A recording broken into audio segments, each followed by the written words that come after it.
¿Qué tal? ¿Cómo están? Vamos a hablar sobre las funciones lineales y funciones afines. Vamos a comenzar hablando de la regla de tres y terminaremos con las transformaciones lineales.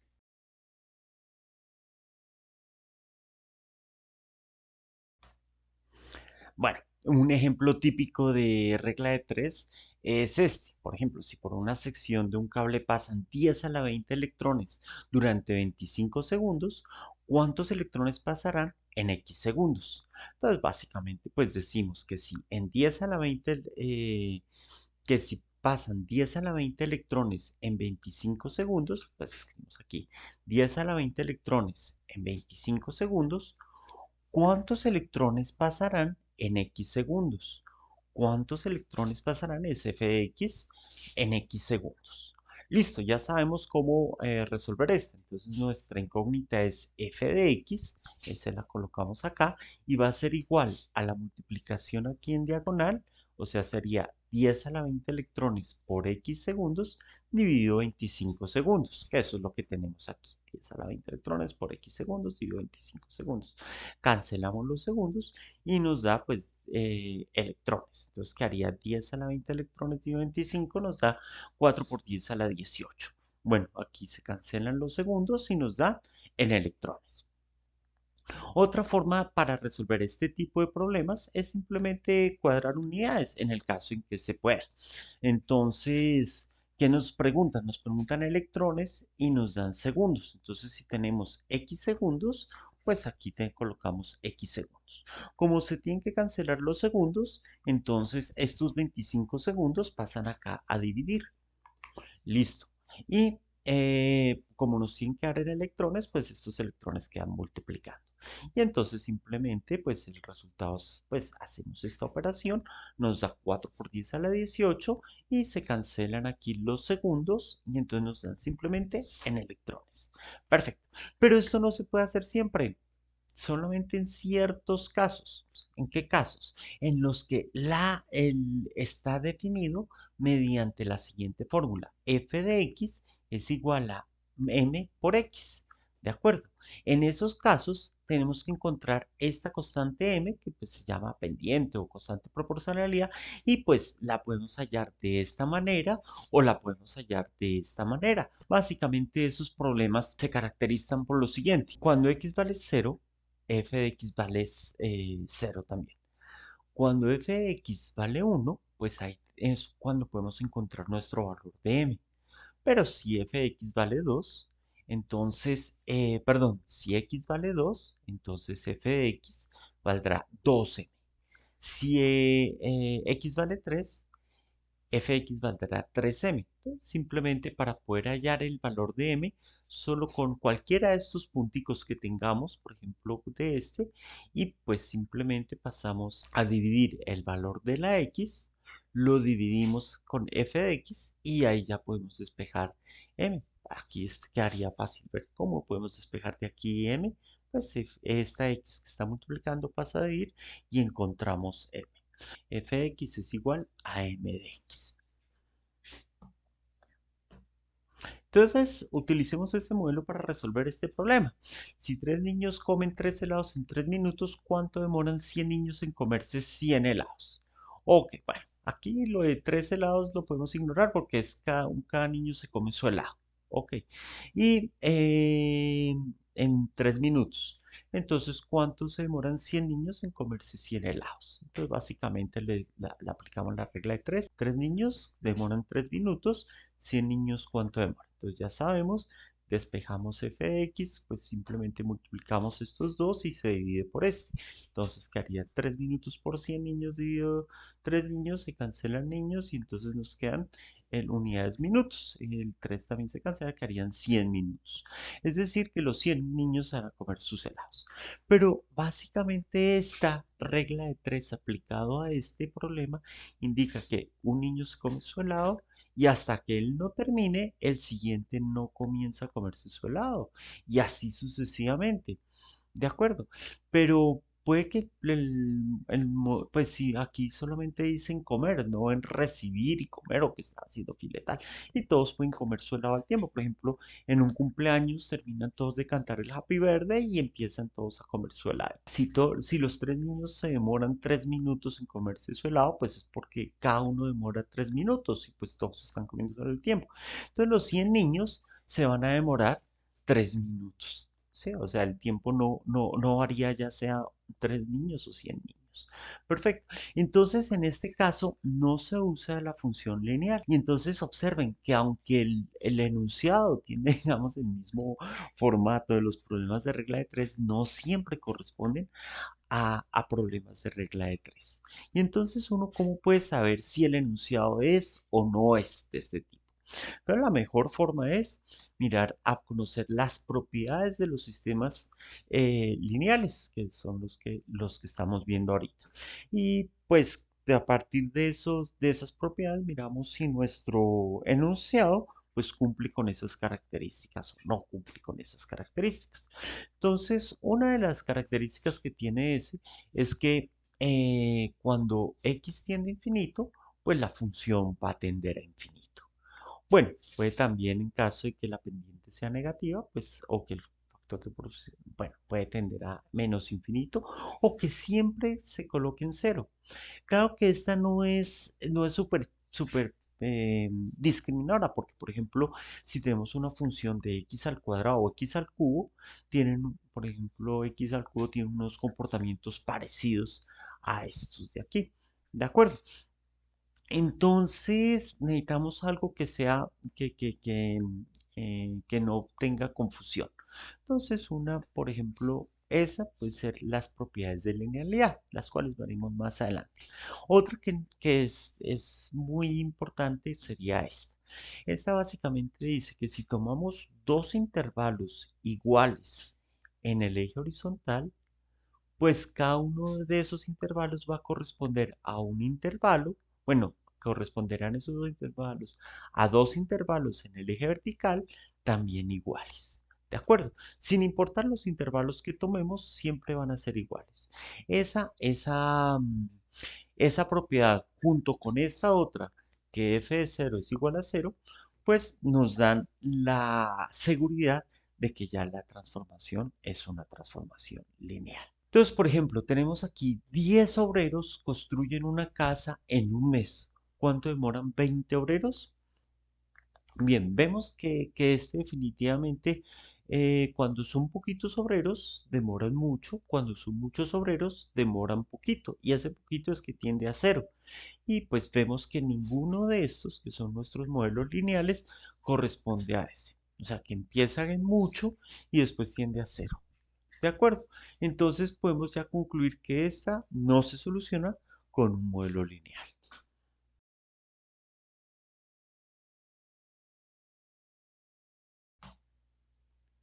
Veamos este otro caso. Aquí en este caso tenemos una tabla de grados Celsius y su equivalente en grados Fahrenheit. Nosotros tenemos entonces que determinar si este corresponde a un modelo lineal o no. Pero ya vemos que no, pues porque miren que f de cero no nos da cero. Entonces definitivamente no es una recta, no es un modelo lineal. Pero sí tiene una propiedad interesante. Observen que aquí el cambio entre cada par de renglones es de 10. Los voy a anotar aquí en esta otra tablita los cambios, ¿de acuerdo? Y los cambios en esta tabla de acá es de 20, de 18 entre cada par de renglones, que es el mismo cambio que anoto yo aquí. Y observen que los cambios entre todos los renglones son iguales. Eso me permite concluir que efectivamente se trata de una línea recta, pero es una línea recta que no pasa por el origen. O sea, es un modelo afín al modelo lineal, pero pues no es nuestro modelo lineal. Entonces vamos a generalizar nuestro modelo lineal y lo vamos a llamar precisamente la función real afín. Básicamente lo que hace es que toma nuestro modelo lineal y a cada puntico le suma un valor de b. Entonces ahora, al que antes era 1 que iba a m, ahora va a m más b. Ahora el 2 ya no llega a 2m, sino a 2m más b. El 3 llegará a 3m más b. Y efectivamente, como todos los punticos subieron b, entonces nos vuelve a dar otra vez otra línea recta, pero que corta el eje Y en B. Bien, este era el que ustedes ya habían visto y habían trabajado en el colegio seguramente. Entonces vamos a utilizar ese modelo para encontrar la ecuación que nos permite pasar de grados Celsius a grados Fahrenheit. Entonces, imaginémonos un enunciado que diga, si con 10 grados centígrados hay 50 grados Fahrenheit, ¿cuántos serán 100 grados centígrados? Bueno, la verdad es que con ese enunciado no es suficiente para resolver el problema, porque ahora tenemos dos parámetros. Entonces, antes, cuando solo teníamos un parámetro, bastaba con un puntico. O sea que el enunciado decía, sí, este era este, ahora ya el resto eran preguntas. Ahora necesitamos, si este y este nos dan estos dos, entonces ahora sí después buscar otro. O sea, necesitamos dos puntos para poder encontrar eso. Entonces, por ejemplo, el primero, yo tomo, pues la verdad no tomé el primero porque es que ese es muy fácil y, y ese ya nos soluciona todo facilísimo. Entonces, pues como para darle un poquito más de interés al problema, tomo el segundo. Y tomo el último, a mí me gusta siempre tomar los más lejanos como para tener menor error en el asunto. Listo, entonces el primer puntico, entonces el X es 10 y el Y es 50. Entonces reemplazamos, el X es 10 y el Y es 50. Para el otro punto que tomé, que es 100, 212, entonces el X es 100 y el Y es 212.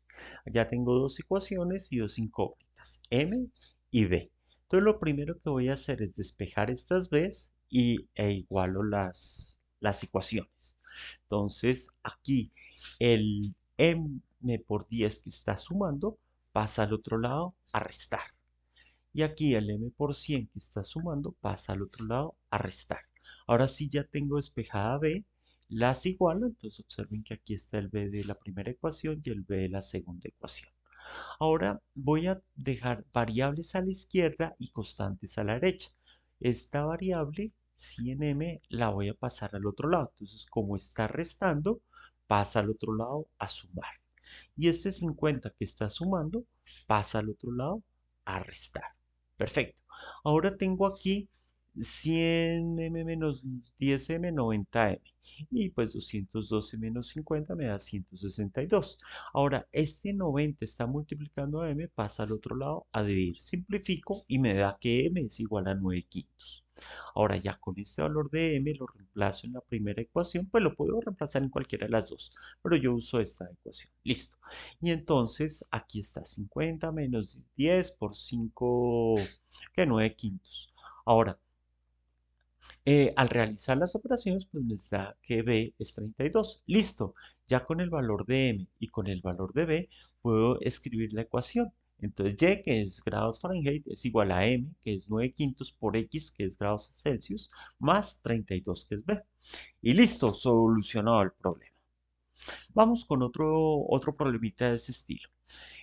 Supongamos que en un autocinema, es un autocinema todo raro porque pues le cobran una boleta por carro, ¿de acuerdo?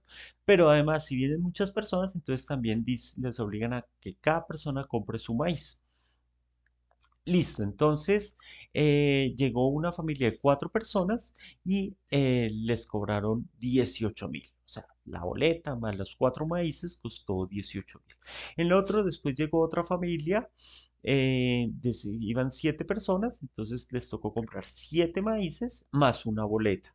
¿De acuerdo? Y el valor total fueron 24.000 pesos. La pregunta es, ¿cuánto cuesta la boleta y cuánto cuesta cada maíz?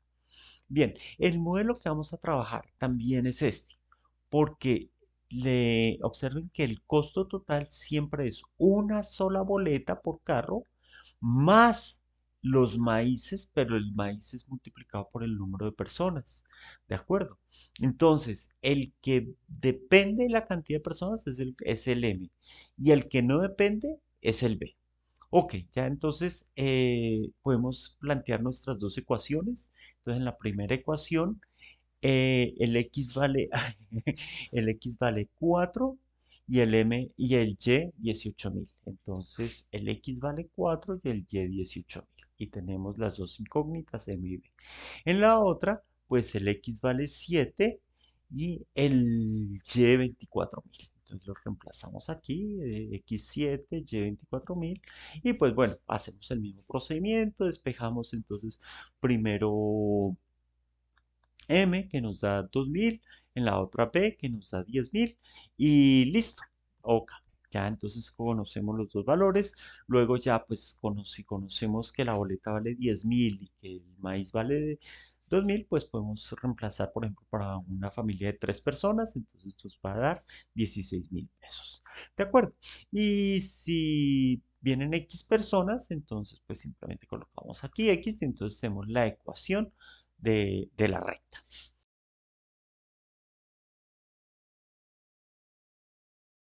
Bueno, yo les dije que íbamos a hablar ahora más adelante de estas funciones de linealidad. Vamos a hacer primero un ejemplo hipotético como para poder ver cuál es la importancia y después hablaremos ya de la importancia real de eso. Bien, entonces nuestro ejemplo hipotético es que antes, hace 3.000 años, cuando todavía no existía la escritura, pues supongo que algún pastorcito entonces usaba piedritas para contar ahí sus ovejas.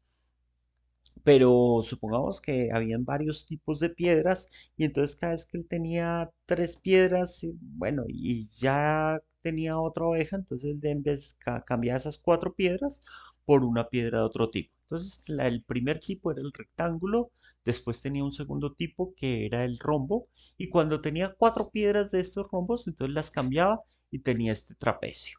Y cuando tenía cuatro trapecios las cambiaba y tomaba este otro trapecio. Y cuando tenía otra vez cuatro de estos trapecios las cambiaba y tenía este paralelogramo. Y listo, ya no tenía sino cinco tipos de piedras.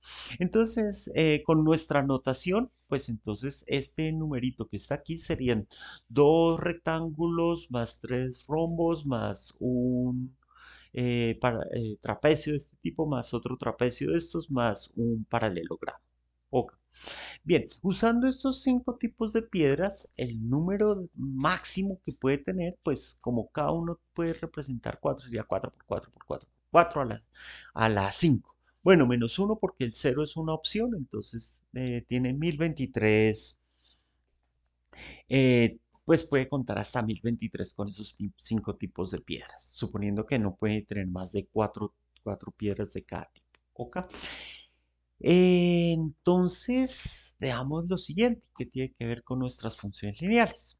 Supongamos que tiene un terrenito donde tiene sus ovejitas y entonces consiguió un terreno más amplio y, por ejemplo, el doble de amplio y entonces quiere saber cuántas ovejas ahora puede tener. Entonces, quiere aplicar una función ahí a la cantidad de ovejas que él tenía.